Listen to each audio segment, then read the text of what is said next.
Rarely in life do we celebrate a man whose life story is not just one of athletic excellence, but of extraordinary personal transformation, a story that proves the power of discipline, faith, and perseverance.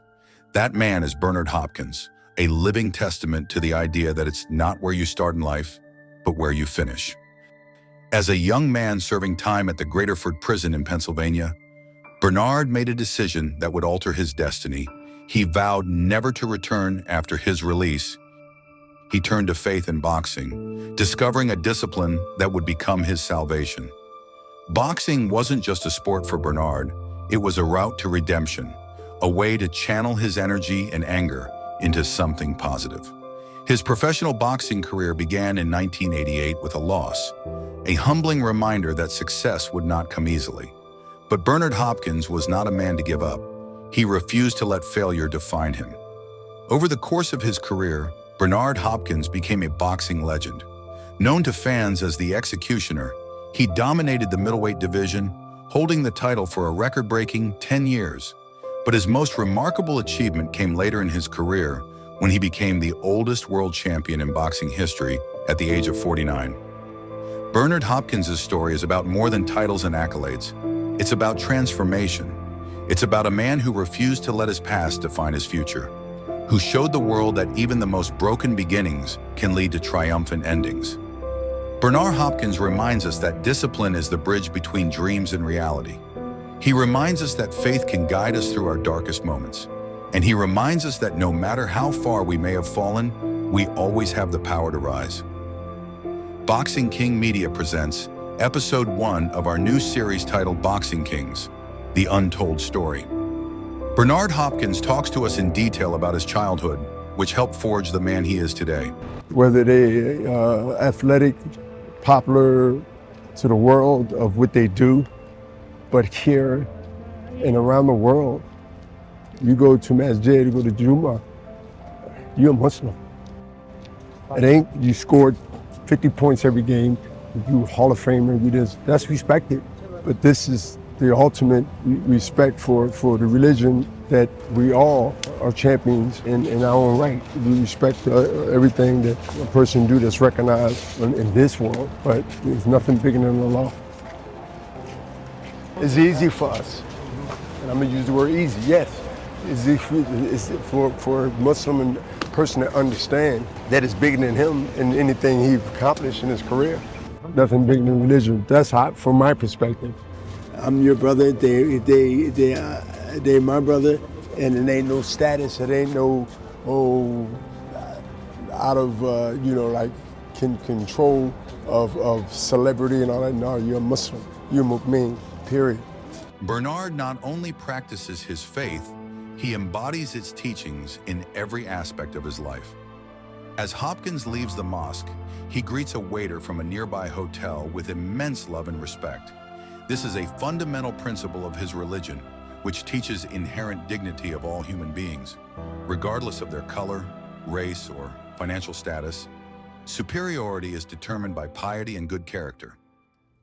Boxing Kings, Episode 1. I could have started with so many boxing people I've met over the years, and it is honestly an honor to be joined by an all-time, when I say this, and I mean this as well, an all-time great boxing legend. Not just a boxer, as a human being as well. Bernard Hopkins, you're a proper role model in life to people, somebody who's come from nothing to become what you are today. So it's an honor to get you as my first guest on this podcast about boxers and their lives and how they've got to this point. So thank you for giving me that honor. Thank you for being here. It's great people here in Saudi Arabia. I like to give the greetings of Assalamu alaikum, and also very, very blessed to be a part of not only Golden Boy Promotion, partner up with the boxing history of boxing need this. Of this attention that's happening now with Turk and the boxing brand of Riyadh season and all the things that's coming together to bring boxing back in the forefront and the light. it's a really good feeling that I feel as a former fighter.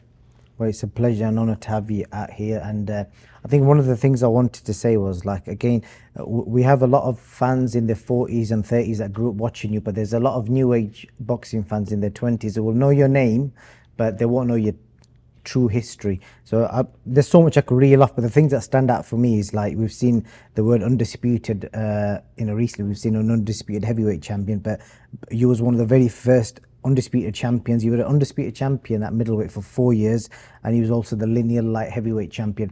That's some serious credentials, and you did it in an era where boxing was not easy. Well, it wasn't, and I also started by history the full belt era. The full belt era is the last belt out of the three, which is the WBO. So the IBF, WBC, BA. WBA, WBO, right? You got WBC, IBF, WBO, and the WBC. So that full belt era began only a few years ago. That's why they call it the full belt era. And I believe after I accomplished it, it became more of a promotional, historic moment for fighters that's chasing that same achievement, being the full belt era champion. And that's now is the new undisputed champion of today. Correct. And what I want to talk to you about, Bernard, is I know you've spoken a lot about your career, and I want to know the man that became the undisputed and the lineal heavyweight champion.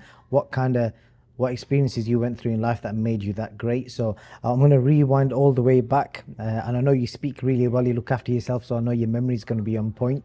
I'm going to take you back to the Raymond Rosen housing project. I hope I said that right. Correct. I just want to know about your parents, your early memories, like what work did your father do? What was home life like? How many brothers and sisters you had? Just to give us a bit of an insight. Yeah, well, Raymond Rosen Projects was just with the name projects. It was an area where there was, low income jobs and survival 24/7, 7 days, 24/7, and fighting was the norm. What I mean by that is they had a gym if you want to go there, but it was more fighting on the streets of Philadelphia, especially around that North Philadelphia area called Raymond Rosen Projects. Far as my siblings, 4 sisters, 3 brothers, all together. But in that time, at that moment, it was really 3. I was the first 3 kids, right? And we stayed there for maybe 8, 9 years, and then my mother got us out of that location and took us to another location in the city of Philadelphia. It means Greer, North Philly. Now we moved to Germantown. What's the distance between that? Well, 35 to 40 minutes, which could be a lot from the projects to, I would say, middle class, right? Upgrade. Correct, right? So, and it's not because she ran into, or she hit the lottery, or she ran into some money. It was just she took advantage of whatever government assistance said that you can elevate or move out of certain areas if you're qualified, right? It's like sort of getting public assistance, but you have to show why you need public assistance, right? You may be a single mom, you may have a few kids, you might, you have to basically fit in that criteria. My dad, as you mentioned, my siblings, Bernadette, Bernard, myself, and Michael, 3 years, 3 kids, 3 years apart, well, 2 years, a year apart, which means like 64 my sister, 65 me, 66 Michael. That's a crazy household. 3 kids. Well, that together. means my mother was in labor for 3 years. Yeah. I'm gonna say it again to you. 66. I'm gonna go backwards. My brother Michael, Derek Hopkins, 65 myself. Bernadette, 64. That's every year of those years. She was, I ain't gonna say in labor, but she had something in the oven, correct? 100%. And then eventually, you know, as we migrated to Germantown, she gave birth to the, 3 more kids, right? 3 more kids. So big family. My sisters was just as talented as we are in the fight game, in the streets. Basically, they ain't have no problems. What I mean by that is their boyfriends asked me to get my sisters off them more than my sister coming in there with a black eye or bust the lip and things. I'm dead serious. They naturally, to the day, in shape and fight. So people be thinking what you're saying there is crazy, like your sister coming on with a black eye, but what people don't realize is that was probably the norm 30, 40 years ago. The world's obviously moved on in this sort of age. That of course. sounds crazy. Of course. So I had a big family. And Close family, but a big family. And then obviously it's well documented that, on the streets, I think from the age of 13 odd, you was committing crime, all that kind of stuff. What led you into that? Did you meet somebody in the streets, or did you get into bother that made you kind of get trapped into that environment where you was committing crime? What was it? It was 2 choices at that time, at that moment. Can I tell you what those choices was? Please. At an early age, 10, 11, 12, that's when everything really started kicking in with choice, the choices I had and what option I took. Can I continue? Please.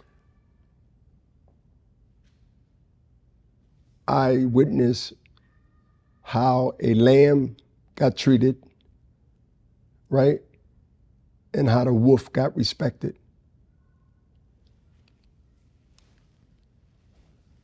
And I had a choice which one that I want to emulate and imitate and be.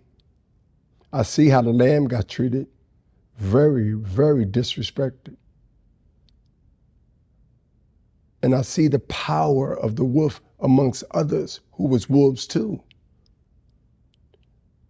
It all maps out or works out there who's the bigger wolf. So at that age, being very aggressive and come from a fighting family on both generations of mother and father, it was easy for me to say, I choose the wolf. And that's when the story begins. That's when you have to, or I lived up to, decide in a choice that I made. And it was a road of everything dealing with confusion and possibly death that I sort of overcame, being stabbed 3 times by 3 different people. I'm looking forward to speaking to you about the stabbings, because obviously when I read about you, it talks about at the age of 13 he began mugging people in the streets, and then he was stabbed 3 times. And I want to ask you about the mugging. To rob somebody in the street, to mug them, it obviously takes a lot, especially at the age of 13. Well, it don't when you doing it to people that won't or never tried to defend themselves. Now, some have got caught in the web of that mentality, which is mine. But I actually preyed on people that was doing illegal activities where the least I can worry about is them calling the cops on me. You'll think, correct? I got you. If you're a drug dealer or a marijuana dealer or any dealer of any sort where it's criminal, then either you get me on your own, reparation or to get me, right? Reparations, And I looked at Retribution. retribution. So I look at the thing and says to myself, like, wait a minute. They got the money, not the 9-to-5 guy, right? That you looked at first, then you realize, what are $50 going to do for me? I got to go back out there, and I'm young. But that time, that was $500 to me. So being that, quote unquote, at that time, they bully or aggressive, I gained such a reputation in fighting amateur. I became, before world champion, a champion in the neighborhood, in the inner city. Now, there was a few guys that can throw down too, but I gained so much respect and being feared. And that having people actually fear you was sort of like, you the king. And no one is going to challenge that, or they haven't challenged it at that moment. And when they do challenge it, and if you survive that, you become, right? Like, even having the most popular girl in the neighborhood, not because she really liked you like that, she know you could protect her and everybody else giving her respect. And she has no fear of anything because I'm with heads. I'm with Bernard Hopkins. Not even Bernard Hopkins. Nobody said first and last name like that. They just said I'm with, whatever your nickname was, correct? That's how that's how it was. So for me was, how do I live up to this choice that I made and be good at it? How dangerous that could be, to be good at it. Talking of danger, I want to know the danger. Could you maybe share a story where you've gone in and maybe took a cannabis farm or whatever, mugged somebody else? No, I took their money and with everything else there in their pocket, jewelry, watch, no gun, and just basically,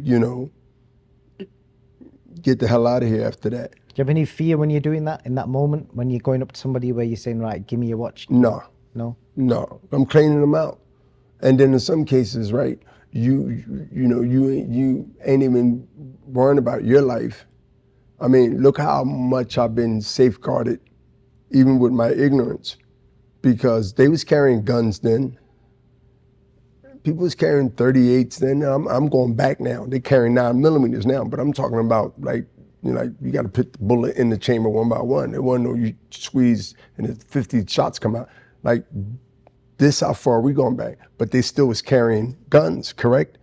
So my thing is, I would say I have angels around me way before I became a Muslim. I had angels around me way before I got some sense of life is precious. I mean, there's too many things that happened to me to not be here doing this interview in Saudi Arabia. I mean, I can't get no hold a statement that I can make that I can remember today saying that what I just said to you. It's because of understanding that Allah was watching me before I even knew who Allah was. That's fascinating. And then we're going to go on to that now, because you said you probably couldn't have been here. Stabbed 3 times. Where are all the places you've been stabbed? Are there 3 separate occasions? Back, inside, upper, left side of my chest. And they punctured lungs, had fluid in my lungs. 3 separate occasions? I passed out a couple of times. They woke me up. Was that 3 separate occasions you've been stabbed? Yes. Okay. Which one nearly ended your life? Which was the worst one? The one I had the tube going through my lungs to take the fluid out. Tell us about the story. How it happened? Yeah. At that time, I was being aggressive, and we got into a fight, and they had a knife. And as I tried to get out of there, I wasn't fast enough. And I believe if I didn't jump back after we were squaring up, I think the damage would have been even more. What I kind of really knife do. was it? Somebody, and about that much of the blade got in. The knife was a hunting knife. So if it was one of the things where I didn't see it coming or I didn't jump back and catch the tip, which was enough, it punctured my lung. My lung had fluid in there. If that fluid or somehow second or two, they said a minute, and my heart had stopped. And that was revealed by an ex-girlfriend named Tanya Mitchell, who's still alive and well, and tell a story to everybody she runs into based on my status now. And we enjoy also have dinner, talk, laugh. She talks the stories that she remember and the stuff that she still have. We call them receipts of the old letters from prison that I've written. It was like caveman writing, she said, right? And I had to laugh. I was like, what? She said, yeah, I understood it, but everybody else in my family seen it. They ain't understand the caveman writing. So that was the little chuckle we had about the history of our moments way back. We talking over 30 years ago. So these things still sticks here like yesterday. So the moment you got stabbed, what did you run off, or did you have to get? I collapsed. So I tried to fight the guys, and I woke up in the hospital. And I woke up in the emergency room. And you said your heart stopped in that moment. That's what they told me. Okay. And they got it back. That's The story. I was in Hammond University Hospital, and Tanya said that she was outside, and she told Joy the same way. Told everybody that they came out and then they kept working. They just kept working. They kept working, and they got a pulse, and that was it. And God bless you, you're still here. And then what happened in regards to, was it a police case? Did you give a statement or anything like that? No, because I didn't know they were strangers. I was in a whole nother area. I went downtown for a movie and got in something and tried to, be who I've been, and it backfired. And she was with me. It was sort of like I would say a young teenager night date that we had to go downtown, which most young people at that time went and enjoyed themselves, and became, quote unquote, after the villain became the victim. So the person that stabbed you till this day, we don't know who that is. He could still be out there in Philly. Yeah, he could be whoever. Yeah. wonder He if- might remember that, as I've been on TV for the last 3 decades in boxing. Who knows? I don't know. Because I know one thing for sure. That really, it wasn't a wake-up call, because I've been in trouble after that, went to jail, went to the penitentiary. So it's not like that woke me up. It's not like that had me, all of a sudden religious, to the key, to the cord, or to the top. I figure I survived that. I'm gonna survive anything. You sort of get this false false security that you are unstoppable. You end up in prison. What was the crime that you did that got you them 9 years? A whole bunch of assaults and robberies. Okay. So I never was a weapon guy. I never was a gun guy, knife guy. I never was that type of individual. Take me to that moment. You stood in court and the judge like, right, you're getting 9 years. What did you feel when he said you're getting 9 years? Was he bothered? Well, he said 5 to 15 means in the States, the minimum is 5. The maximum is 15. That 5 can turn into 15 in that institution. There's always a risk that 5 you got, you may have to get a homicide in that jail cell. It's possibly you can get a body in there protecting your sanity and your mind and your personality and who you are. So that 5 years is your minimum. Means you go out and do what is ordered by the courts. If you don't have a GED, that's something that's required. And when you go up to the parole board, you're gonna look at your record while you was there. Means that if you had some write-ups, you had some bad behavior, smuggling drugs and got caught 1 or 2 times. So that 5 years is the minimum. The maximum is the 15. I learned how to not work the system. I learned how to navigate through the system. You know why? Go on, tell me. or how Tell me. the system in prison had in the program, not for me to do, but they had it there like they had basketball, like they had handball with the wall. You see those prison movies, the big ball and hit it? They had boxing.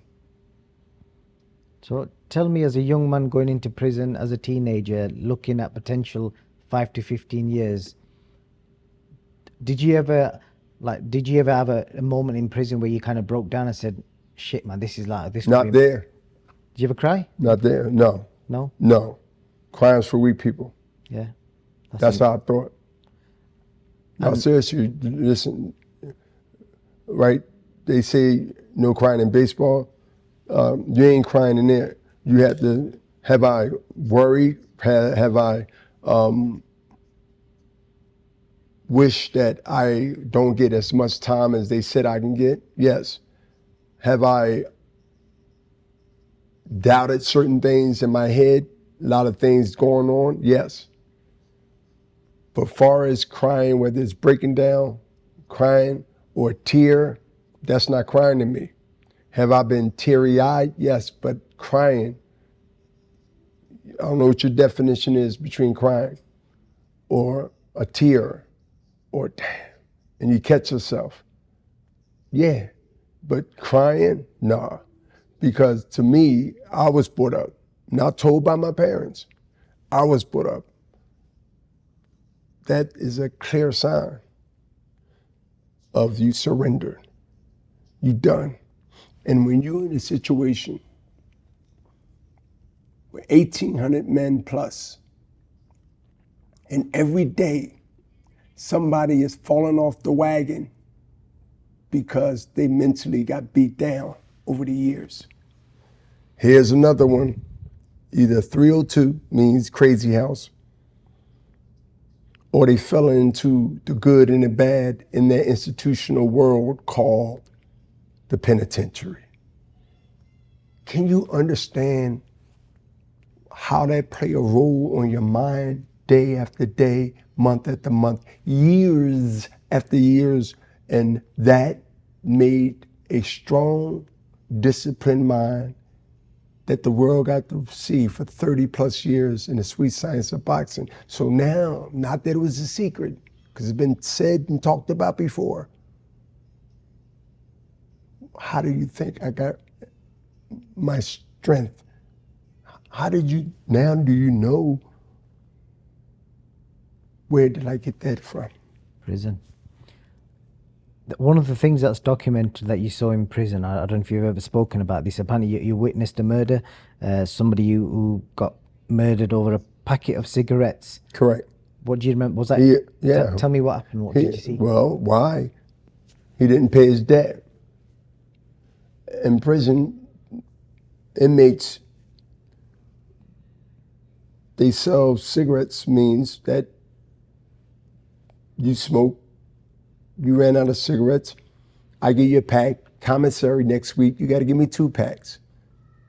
So the person that has the quote unquote store, potato chips, whatever I give you, 2 for 1, it's called 2 for 1. And if you don't pay and I let you get away with that, everybody gonna come and get a 2 for 1 and never pay me. The word spreads fast. It's a community so tight that you gotta see at least that person every day, or once a day, or twice a day, whether it's going to the child hall, going to the yard, on the block, library, law clinic. Come on, man. It's a wall around a city, basically. And the word get out that I got something from you, which is really rare in prison. Stuff is not accessible to you like on the streets, and you don't get paid back. Done. You gotta leave the jail.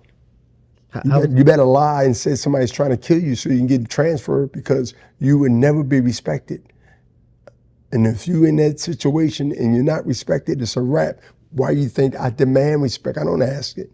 I don't care who it's from. I don't care what entity it's from. I demand respect. That's where the behavior come from. I just learned how to control it where it don't put me in a criminal situation or any situation of disrespect of anything of called law or anything else. How was he murdered? Was he stabbed or strangled or Stabbed up. stabbed up? And I'm guessing you felt no emotion. Homemade stabbed up, like the homemade knife, and they go for the jugular. You feel no emotion seeing another man stabbed to death in front of you? Well, my emotions was, let me get the heck in the cell because I don't want to be a witness. He did, see, when you know that somebody got stabbed and they got stabbed for something, it was a reason. And I'm in the midst of this 24/7. Nah. Get the hell out. None of my business. Cold, ain't it? That's cold. It's none of my business. It's none of my business. The next big part of your life was that I believe you become a Muslim whilst you was in prison. No. Was I not in prison? No. I assume that what did What happened in prison is that I got disciplined with it in prison. Means I got disciplined also with professional boxing. Remember I told you I had a boxing program there. I deviated from the boxing program after 9 years old. I got bored with trophies. I got bored not having money in my pocket. And everybody's telling me I could be champion one day. And I'm like, what are you talking about? Y'all, we go to a tournament, you take me to McDonald's and that's it. I couldn't see the future. Wow. So as I got into my adolescence and say, well, you know, like, I want some new sneaks. It was important to me having a nice pair of Chucks on, nice pair of sneaks on, nice clothes, a jewelry change. That was important to me. And you telling me if I continue to do what I do and I'm 11, 12, 13, that I'm going to be world champion, I can be able to buy my mother a house and do all this? I didn't believe that, but really? Okay. All right, yeah, okay. Who trained you in prison? Was that a specific trainer or? No, I had a couple of trainers in prison. Smokey Wilson, Butch, a guy named Butch, I forgot his last name.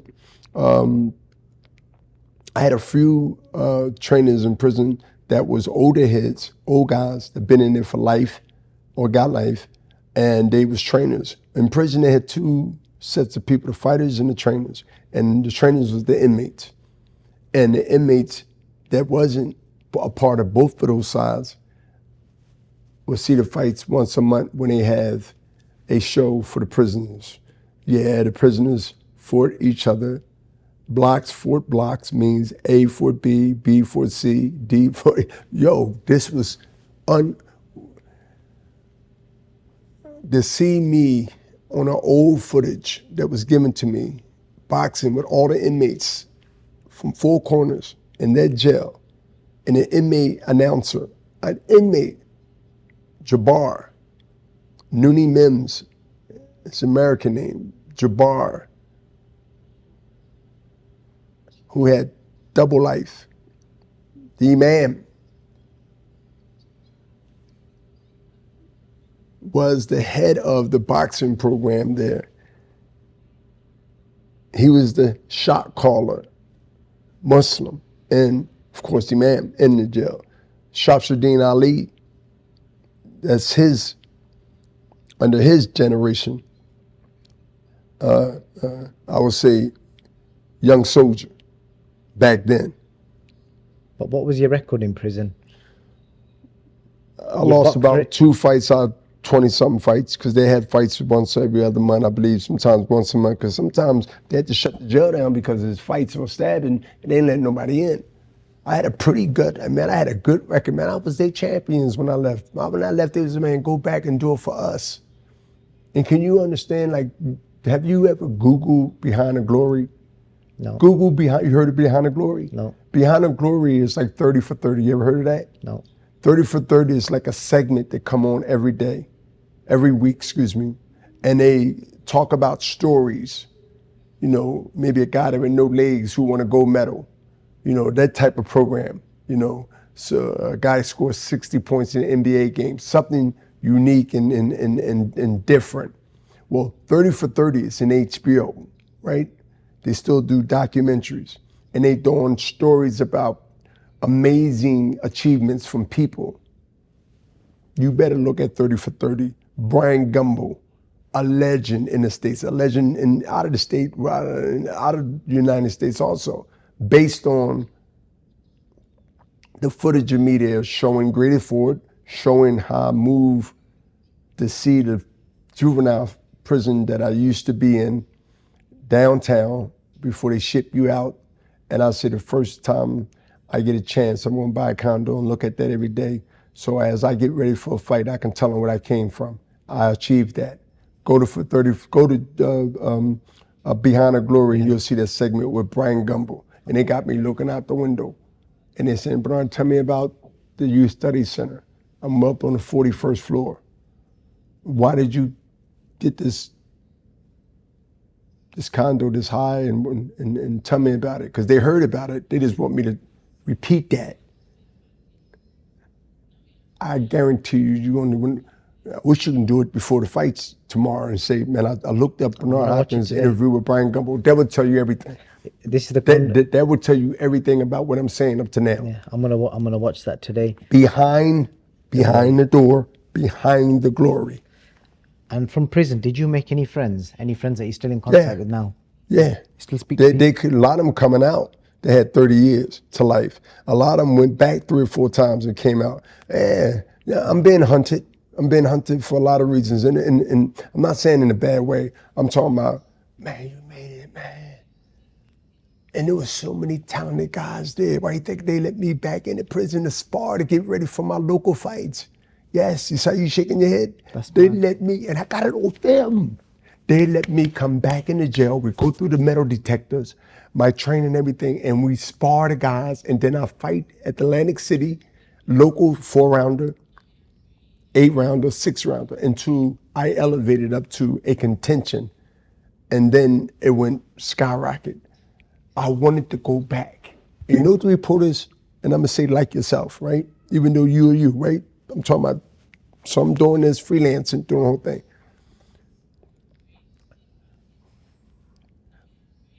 You went back to prison, a place where people, if they was there, they would never want to go back, if they voluntarily.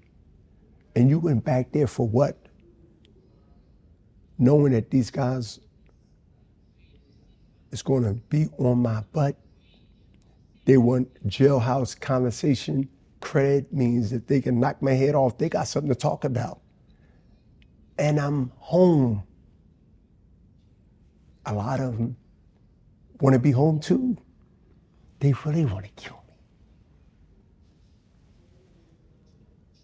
So you put yourself in a line of fire of basically you had to be on point all the time, knowing that there's a lot of support, that they're happy for you, that you was one of the ones that's rarely by statistics that went out and did what they said they're gonna do. And now we watching you on our ESPN station in prison.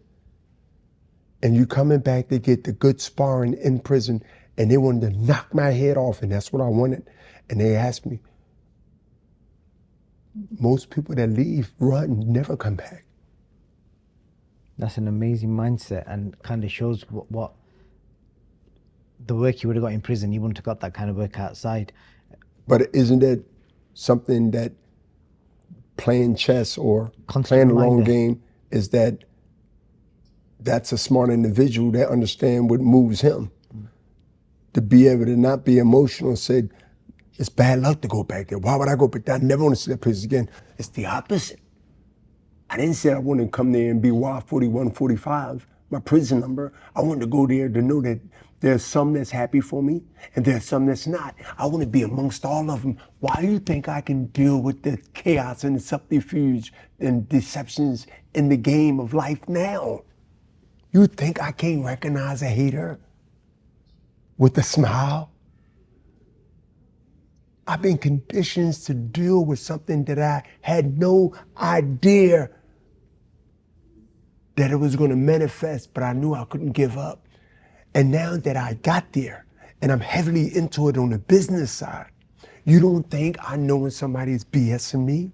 You don't think I know when somebody is trying to con me?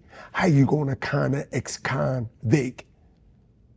Facts. I got the edge on all you PhD, boxing, business, whatever you call yourself. Because one thing for sure, you can't sign up for this school on your time and go back and get your a bachelor's, master's, or whatever. This is a school of what? Hard knocks of learning. You can't hustle a hustler. You can't out hustle a hustler. Correct. A big part of your life that you've never really spoken about in detail is what you become Muslim. I just want to know, when was the first? This, because you asked that earlier. Yeah. Excuse me, cut you off. Yeah, go on. My family come from the Nation of Islam, Okay. which most Americans are familiar with before they became Sunnah or accepted the religion Sunnah, right? Correct. Before Sunnah, the elevation of knowledge of the religion, it was the Nation of Islam, something that we desperately needed at that moment, at that time, and even now still in some cases of the religion. What I mean by that is the Nation of Islam, Elijah Muhammad, wanted the people that look like him, that don't know they self, don't know who they are, was told who they are, and we believed who we are, or they believed what they was told, that we was the opposite of what we was told, or what the conditions that they instaured in us, to love yourself and not hate yourself, to love your brother and not hate your brother, to take care of the black woman take care of the black man, the do for self mentality, to understand that you are a queen, you are a king. These are the things that the slaves wasn't told. These wasn't things that wasn't told to black and brown people at that moment. And even now in some cases, it's just a little dressed up a little different. So Elijah Muhammad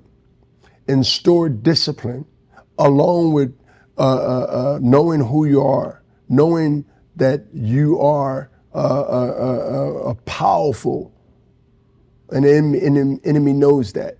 And that's why the enemy had to sort of deprogram that before it get programmed in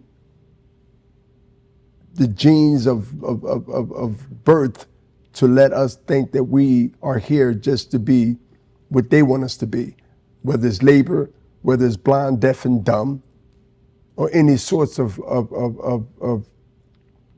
lost people. We needed that. We needed to have the lesson at that moment of do for self. Don't look for handouts. You're not a slave. You're not a nigger. You know, and because you're black or because you're brown.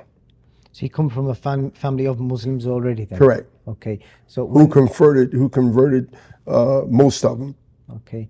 When was the moment where you felt that I'm gonna follow this religion? Late 70s. You gotta remember, I was born in 65, so do the math. Late 70s, okay. 74, 75. When did you take your Shahada? Do you remember that moment? I remember messing up 2 or 3 times, and the imam always kept starting from back, and I got it right. So I remember the mess ups, and then I remember getting it right, and I remember the claps. I remember that, now you're Muslim, my brother. And I remember that people was really like telling me that your life is going to change, but you must know the religion also, not just become a Muslim. You must put the work in, and you must be conscious of everything you do from here on. So I couldn't no longer be that guy in the street. I could no longer be the guy that's, here come heads, or let me hide my stuff, here he come, right? So it was a thing that sort of calmed me down, to make me be conscious more. Where was this? In Philly or? Philadelphia, Absolutely. In a mosque? In the mosque. Okay. My shahada, yes. Yeah. Yes. And then just tell me about, like, you don't openly talk about Islam, and you've always kind of kept it private, but everyone's kind of known that you're a Muslim. So how did you The reason it became private is because nobody asked me, or they didn't ask me enough. I didn't walk around and say if I wasn't asked. If I wasn't asked, I didn't. Well, I'm Muslim, or I'm this and that. I didn't do that because my whole objective is that if you want to know who I am, ask me. And at that time, for one, no social media, wasn't none of that. If you want to know something, you ask. And if you ain't got the courage to ask, then that's on you.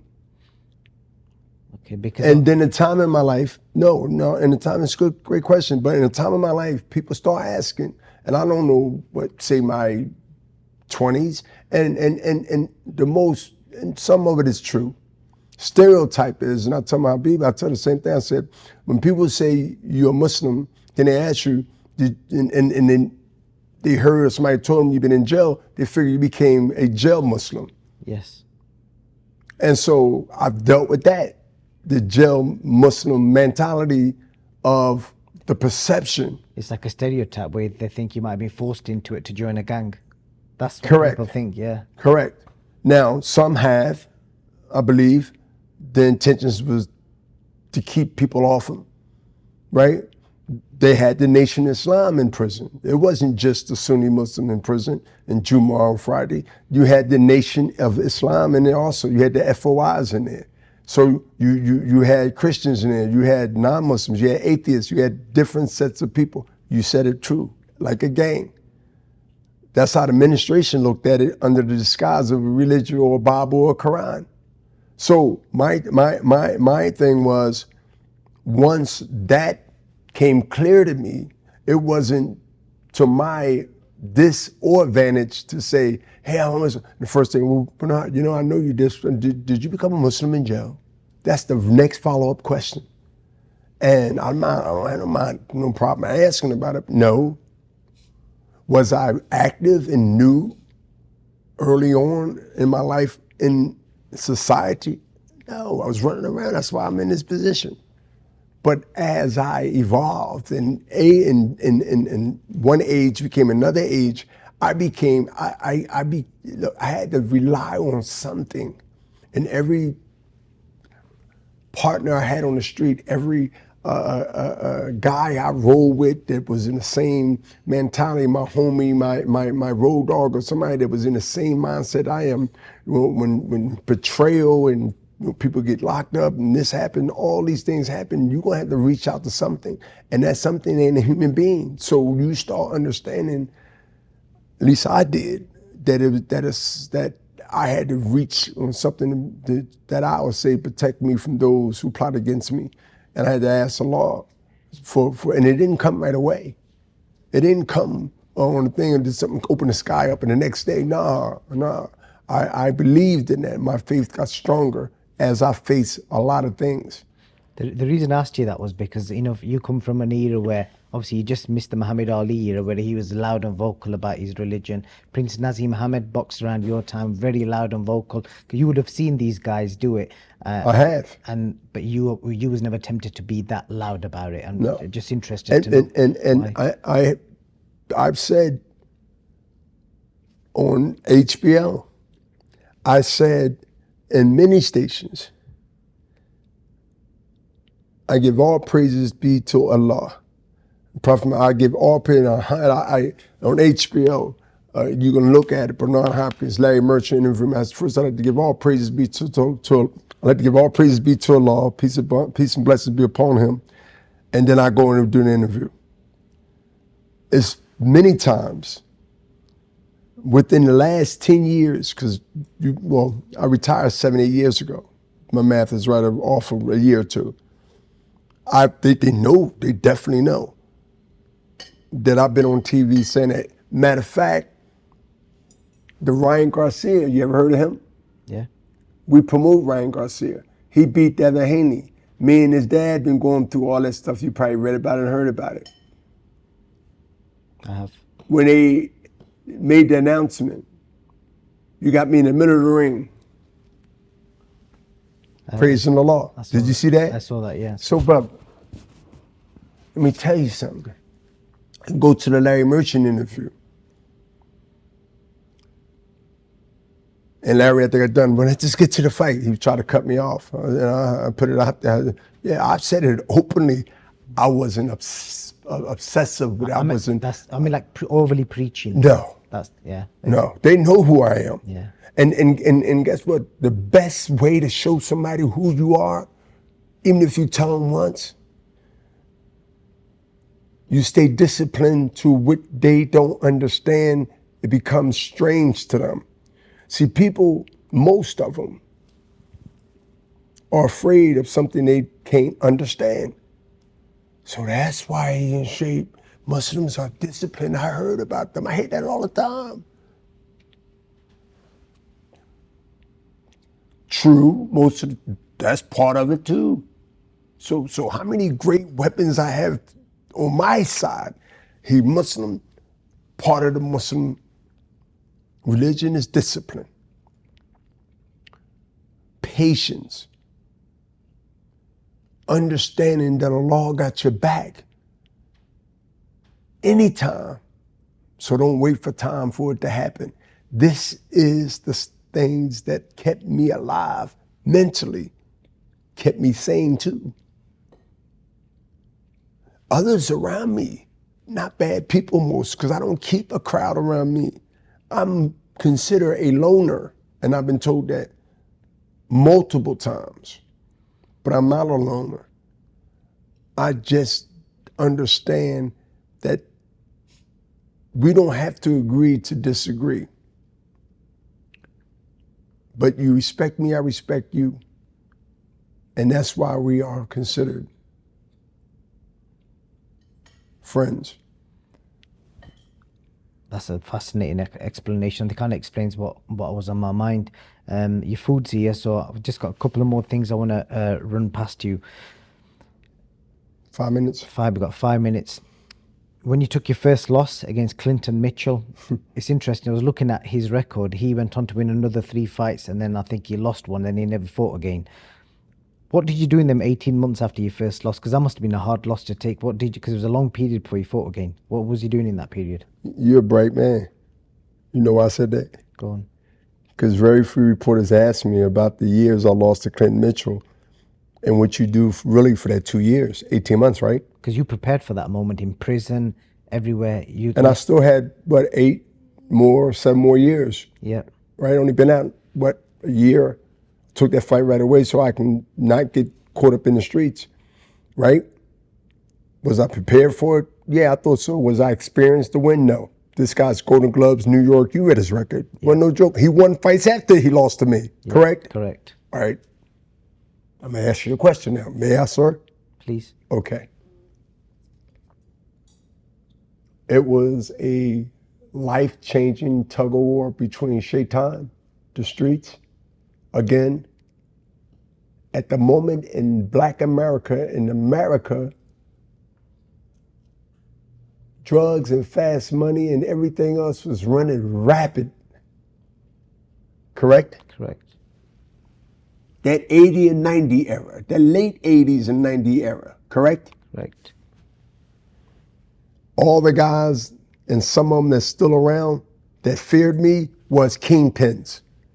They was the man now. The cars, the money, the kilos, the girls, the this, the parties, the clubs. I'm 0-1, 7 more years to walk off, or 8 more years to walk off, or 7.5 more years to walk off, 88, 89, and 90, inactive, correct? Correct.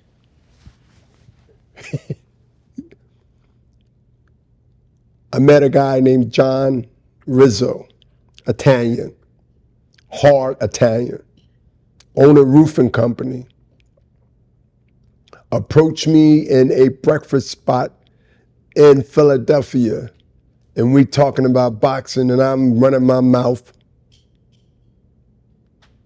how good I am, and I did this and I did that. I'm 0-1 though, but I got experience from the amateurs, and of course graded for state penitentiary. And he gave me a job working at the roofing union. I got pictures of me and him. He got that sweatshirt on. He was a weightlifting guy. No stereotype of most young Italians. They like to lift weight. He's big and huge, and he got a shirt on, sleeves cut here and cut down here, and he got Rizzo Roofing. I got the picture on my phone. I must show it to you. I got the white amateur gloves on. He took me in. I lived at his house in Bristol, a little town outside of Philadelphia, 25 minutes. Look it up. And he sponsored me. Means he took care of me, gave me food money, gave me grace money because he seen something in me. Bought me shoes, bought me gloves, the training.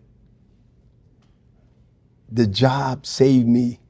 My friends and the ones that are probably their enemy, but they ain't even trying to hurt me or do nothing from things I did in a, say, juvenile young age. These guys in their late 20s, I'm 25 years old when I came home. You gotta remember, they told me I was too old to box. But I've been preparing in the institution. And so, John Rizzo gave me a job, roofing, hard job. And I started talking about, I'm not doing this for the rest of my life. I got tar all over my place. These are sneakers I gotta wear the rest of the day.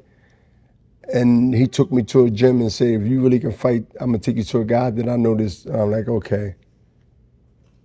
And they see me throw some punches and hit the bag. They ain't pay no attention to me. A week went by.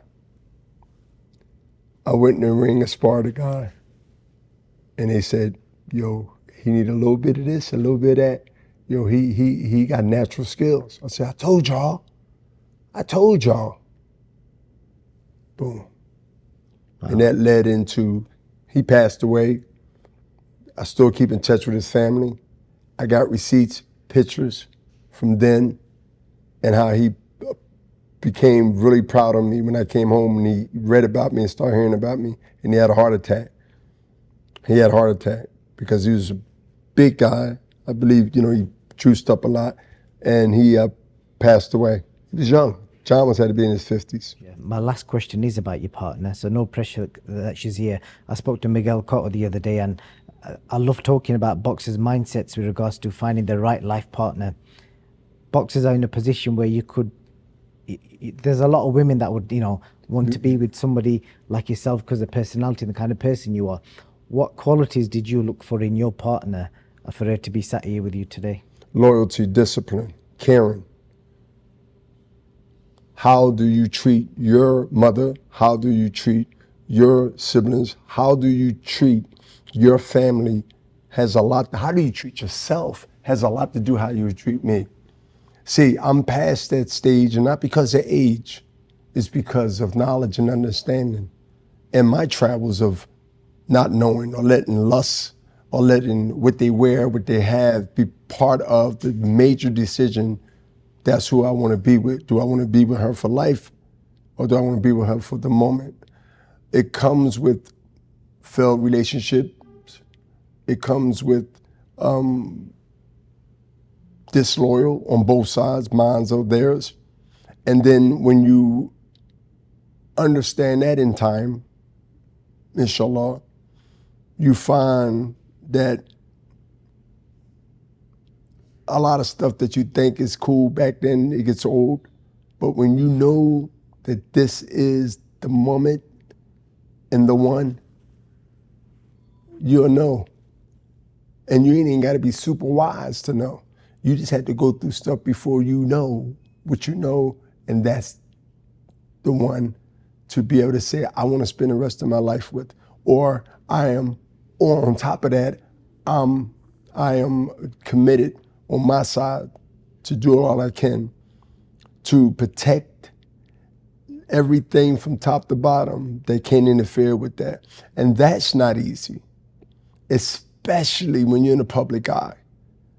Don't you understand? I can be one way, but if that other side, that rock, that other side is not in line and you're not in line with those entities together, then there's a off balance and it's going to affect the relationship. In this business, I've seen them come and go. I've seen people become something different because of what they accomplish financially, most, or athletically. This is where religion, to me, plays a big part. Even with the struggle, we all are sinners. But if you continue to do it and play with the forgiveness of Allah, we know what happens, correct? Correct. To be conscious of it and then execute on it. Yes, execute. Shun, execute on it with good intentions. Allah gonna get you through it. And he's gonna make you understand one way or another or give you signs of what? This what happens when you're loyal to me. This what happens when your obedience is intact. Where it ain't out loud, but they see you. They see you.